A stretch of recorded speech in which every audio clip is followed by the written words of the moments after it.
Apple just released a laptop that costs less than your monthly grocery bill.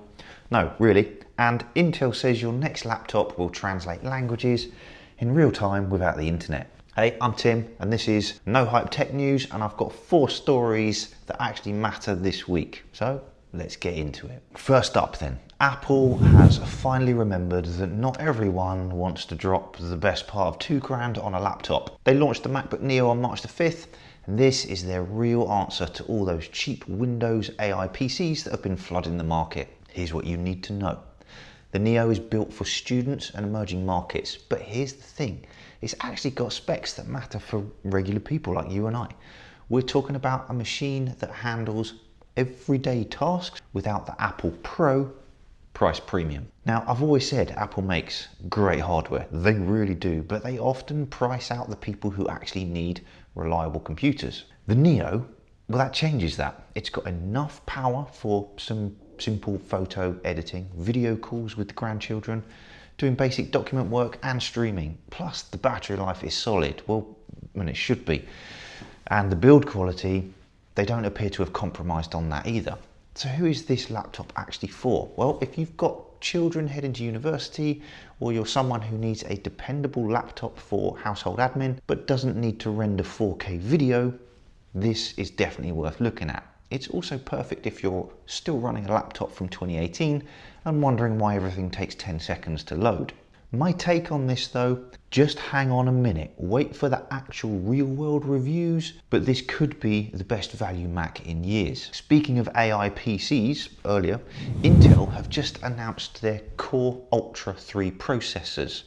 Just go with me here on this, I know we're going to get a little bit nerdy, but this is actually quite interesting. They've codenamed them Panther Lake, something out of a Marvel film.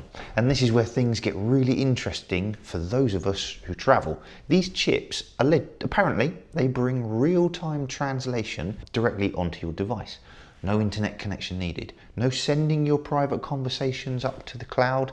It happens right on the chip. Think about that for a second. You could be sitting in a cafe in Tokyo or ordering dinner in Rome, and your laptop is translating live without any Wi-Fi lag or roaming charges. That's brilliant. But it's not just translation. These processors will handle photo and video enhancements in real time too. That means better lighting on your video calls without needing a bulky ring light thing on your desk, and automatic cleanup of your travel photos instantly, so we can all look like professional photographers. The battery life improvements are significant here too. For anyone who sat in an airport desperately searching for a power outlet, yeah, we've all been there, this matters. We've been hearing about AI for a long time now, mostly as marketing fluff, but on-device processing that actually works offline, that's practical tech that's going to make life easier without massive learning curves.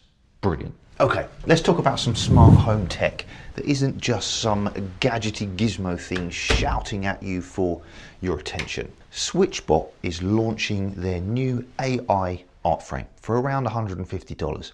This thing is a 7.3 inch color e-ink display.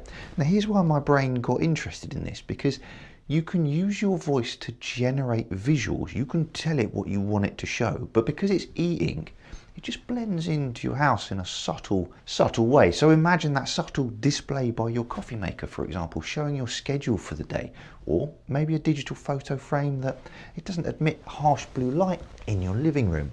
Now, because e-ink uses almost no power to maintain an image, the battery life on these is fantastic. It's not some flashy gimmick. It's solid, I think practical piece of tech for adults who want smart features without turning their house into some super flashy spaceship.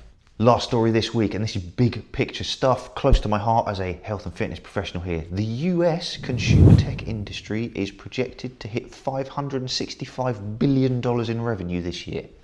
Why should you care about a number that big? Well, because the massive growth is being driven by longevity tech, specifically health and wellness technology aimed at aging adults. We saw this heavily at CES 26. The tech world is finally realizing that we want devices that help us stay active, monitor our fitness routines accurately, and help us live our best lives as we get older.